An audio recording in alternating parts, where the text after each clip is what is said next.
talion. Et devant Élohim, dans la crainte et l'attente, au pied du Sinaï dont le sommet caché d'une nuée ardente environnait Mosché, Israël fugitif avait dressé sa tente.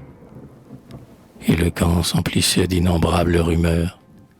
Et le cri de l'angoisse et le cri de la haine se mêlaient, dans la nuit, à la voix du Kohen. Et vers un étranger, le peuple hurlait « Meurs !» L'âme de Mikraïm a vomi son blasphème, et l'insulte a jailli sur le nom profané. Et voici qu'Élohim vengeur a condamné les générations jusqu'à la 7e.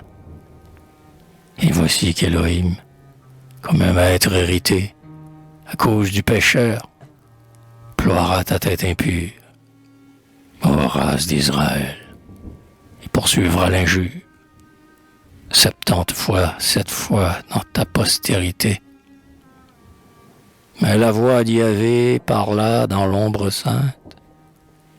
Écoutez, l'insulteur du nom, que nul vivant, comme un secret jaloux ne doit jeter au vent, sera, par les cheveux, traîné hors de l'enceinte.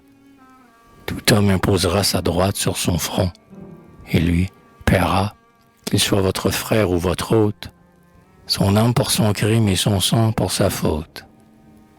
Et les fils des tribus qui le lapideront, aux bêtes de la nuit livreront sa poussière. Par le mal, sans pitié, tu vengeras le mal. Le prix compensateur, payé par l'animal, n'éteindra pas encore la dette meurtrière, et la mort d'un vivant engendrera la mort. Le sang lavera seul, comme une onde assez pure, le sang inexpié versé par la blessure. Frappe celui qui frappe est mort, celui qui mord. Ô mon peuple, voici la loi de ma justice. Fracture pour fracture, œil pour œil, dent pour dent. Inextinguible feu contre bûcher ardent. Vengeance du Seigneur contre le préjudice. Moi, je suis Yahvé, ta force et ton appui.